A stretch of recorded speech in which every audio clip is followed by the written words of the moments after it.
اللہم صلی علی محمد و آل محمد ان اللہ و ملائکتہ یصلون علی النبی یا ایھا الذین آمنوا صلوا علیہ وسلموا تسلیما اللہم صلی علی محمد و آل محمد۔ درود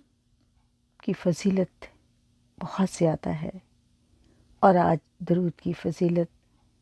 میرے رسول نے فرمایا ہے کہ تمہیں یہاں پر بھی کام آئے گی، اس دنیا میں بھی تمہارے بگڑے کام سنوار دے گی، اور درود پڑھنے سے آخرت بھی سنور جائے گی، اور اس طرح سے کہ جب کوئی مددگار نہ ہوگا یہ درود مدد کرے گا۔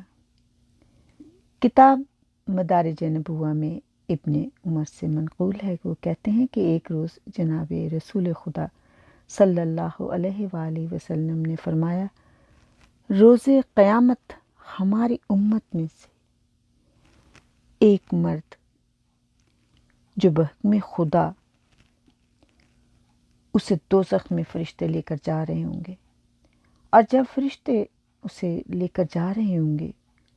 تو وہ رونے لگے گا اور کہے گا مجھے کہاں لے جاتے ہو؟ وہ جواب دیں گے جہنم کی طرف۔ اس وقت وہ ملائکہ سے کہے گا کہ مجھے مہلت دو کہ میں اپنے حال پہ رو لوں۔ تو فرشتے کہیں گے کہ اپنے حال پہ تو دنیا میں کیوں نہیں رویا؟ اگر تو دنیا میں اپنے گناہوں کا احساس کر کے رو لیتا تو خداوند کریم تجھے معاف کر دیتا۔ وہ بندہ گناہ گار کہے گا اے ملائکہ میں خاکی انسان ہوں، اور میں جناب محمد مصطفیٰ صلی اللہ علیہ وآلہ وسلم کی امت سے ہوں، میں اپنے پروردگار سے ایسی امید نہیں رکھتا۔ فرشتے پوچھیں گے کہ کیا تمہاری امید تھی خداوند کریم سے؟ تو وہ کہے گا کہ اپنے خالق سے یہ امید رکھتا ہوں کہ میں جس نبی کی امت میں ہوں میں اسی کے ساتھ مشہور ہوں، اور میں جہنم میں نہیں جانا چاہتا۔ تو فرشتے کہیں گے تو جس پیغمبر صلی اللہ علیہ وآلہ وسلم کی امت سے ہے وہ ارحم الراحمین کے حضور میں حاضر ہے، چلو پھر شفاعت کا موقع ہے، ان سے کہو۔ اس نے کہا بالکل میں ان سے کہوں گا۔ ایک اسے بھروسہ پیدا ہوا، طاقت پیدا ہوئی، اور میرے شافی محشر موجود ہیں، قیامت کا دن ہے، اور آپ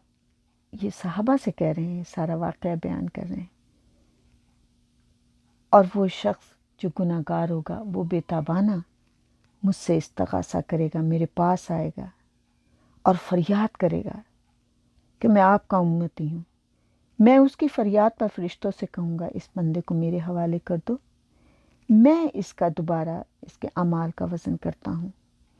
فرشتے ذرا تأمل کریں گے تو خداوند کریم کی آواز آئے گی کہ خدا کا حکم، نبی صلی اللہ علیہ وآلہ وسلم کا حکم ہے۔ تو پھر میں خداوند کریم سے کہوں گا اے پروردگار، آج تو نے مجھے قاسم جنت و نار بنایا ہے، سفارش و شفاعت کا اختیار دیا ہے۔ اب یہ فرشتے یہ کہتے ہیں کہ تو اگر کہے گا تو پھر یہ مجھے اجازت دیں گے کہ میں اس کے اعمال کو دوبارہ سے وزن کروں۔ حکم الہی ہوگا اے فرشتے تم علیحدہ ہو جاؤ، میرے حبیب صلی اللہ علیہ وآلہ وسلم کو اختیار ہے کہ اس گناہ گار کے بارے میں جو چاہے سو کرے۔ اس وقت میرے رسول یہ تمام باتیں صحابہ کو سنا رہے ہیں، اور سب کے چہرے محشر کے خوف سے بھی ڈرے ہوئے ہیں، لیکن شفاعت رسول سے دل کو سکون بھی ہے۔ رسول فرماتے ہیں کہ میں کہوں گا اے فرشتو تم علیحدہ ہو جاؤ، اور میں اس گناہ گار کو لے کر میزان کے قریب آؤں گا، دوبارہ اس کے اعمال کا وزن کروں گا، اور پھر جب میں دیکھوں گا کہ اس کے نیک اعمال کم ہیں تو اس وقت میں ایک صحیفہ روشن اپنی جیب سے نکال کر رکھ دوں گا تو اس کے نیکیوں کا پلہ بھاری ہو جائے گا، اور پھر میں خداوند کریم سے کہوں گا کہ یہ بندہ جنت میں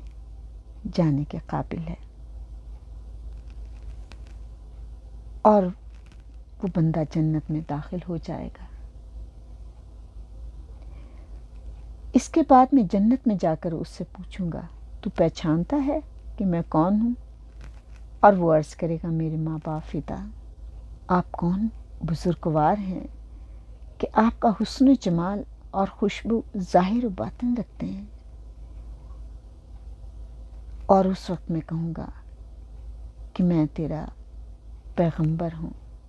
پیغمبر آخر الزماں ہوں، اللہم صلی علی محمد و آل محمد،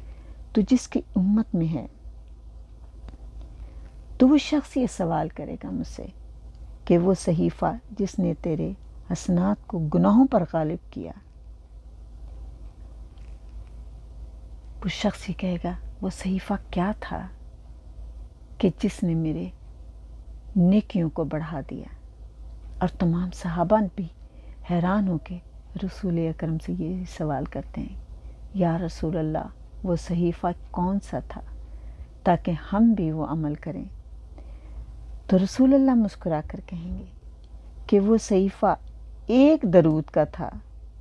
جو تو نے دنیا میں مجھ پر اور میری آل پر بھیجا تھا۔ یہ بات سن کے وہ گناہ گار میرے قدموں پر گر پڑے گا اور عرض کرے گا اگر آپ شفاعت نہ فرماتے تو میں دوزخ میں جا چکا ہوتا۔ تو آپ نے تمام صحابہ کی طرف دیکھا اور فرمایا کہ درود بہت پڑھا کرو، اس لیے کہ درود پڑھنے سے روز محشر تمہارے نیک اعمال میں اضافہ ہو جائے گا،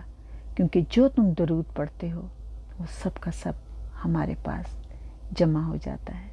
اللہم صلی علی محمد و آل محمد۔ بار اللہ اس ذکر کے صدقے سے ہمارے گناہ کبیرہ و صغیرہ کو معاف کر دے، بے اولاد کو اولاد، بے روزگار کو روزگار، مقروض کے قرض سے ادا کر دے، مجبور کی مدد کرے میرے مولا، جس کی جو جو حاجات ہیں اسے پورا کر دینا، روز محشر میں پیاس کی شدت سے بچانا، پاک زہرا کی چادر کے سائے میں رکھنا، مولا علی کے علم کے سائے میں رکھنا، شافی محشر ہماری شفاعت فرمائے، اور میزان میں ہمارے پاس درود کا بہت زیادہ خزانہ ہو جو میرا رسول بھی خوش ہو جائے۔ اللہم صلی علی محمد و آل محمد، اللہم صلی علی محمد و آل